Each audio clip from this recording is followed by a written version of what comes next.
જય શ્રી કૃષ્ણ બધાને. હું છું ટીના ઠક્કર. સ્વાગત છે ફરીથી એકવાર આપ સૌનું.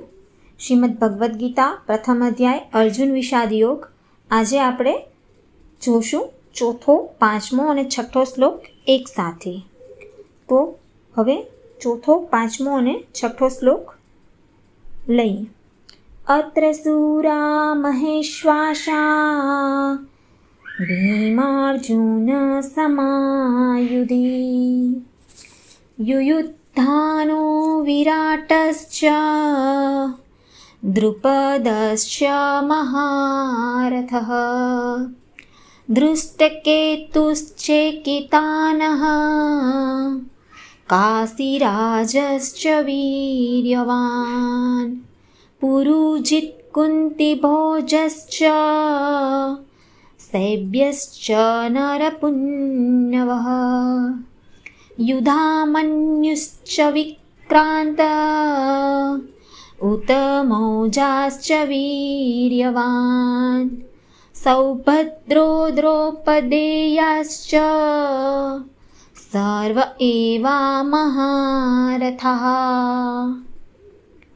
અર્થ: દુર્યોધન ગુરુ દ્રોણાચાર્યજી પાસે જઈને પાંડવોની સેનાના મહાન યોદ્ધાઓના નામો ગણાવે છે કે પાંડવોની સેનામાં ભીમ અને અર્જુન જેવા જ મહાન અનેક ધનુર્ધારીઓ છે, જેમ કે સુરવીર સાત્વિક યુયુદ્ધાન, રાજા વિરાટ, મહારથી દ્રુપદ, ધૃષ્ટકેતુ, ચેકિતાન, પરાક્રમી કાશીરાજ, પુરુજીત, કુંતીભોજ અને પુરુષ શ્રેષ્ઠ એવા સૈભ્ય.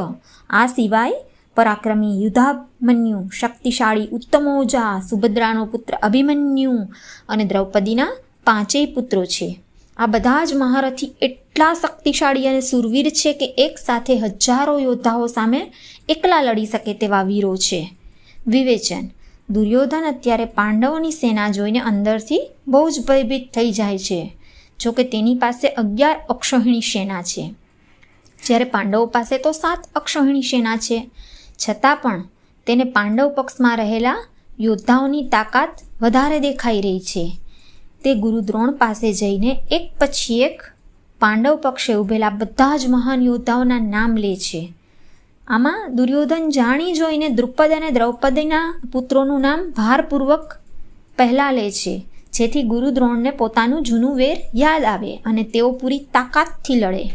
દુર્યોધનની આ ચિંતા દર્શાવે છે કે જ્યારે માણસ ખોટા માર્ગ પર હોય ને, ત્યારે તેને સામે ઊભેલું સત્ય બહુ મોટું અને ડરામણું લાગે છે.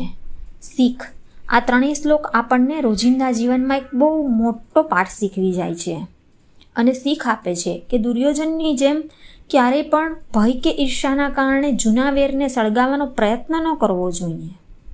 ગીતાજી આપણને શીખવે છે કે પરિસ્થિતિ ગમે તેવી હોય, પરંતુ ક્યારેય આપણે મનની સ્થિરતા ગુમાવવી ના જોઈએ. વિરોધી ગમે તેટલા મજબૂત હોય, જો પાંડવોની જેમ તમે ધર્મ, નીતિ અને સત્યના માર્ગ પર હશો ને, તો છેલ્લે વિજય તમારો જ છે. તો ફ્રેન્ડ્સ, દરરોજ ગીતાજીનું આવું દિવ્ય જ્ઞાન સરળ ભાષામાં સાંભળવા માટે મારી ચેનલને સબસ્ક્રાઈબ જરૂરથી કરજો. આગળ આપણે નવા ટ્રેકમાં 7મો શ્લોક લેશું. ફરીથી મળીએ. અત્યારે જય શ્રી કૃષ્ણ.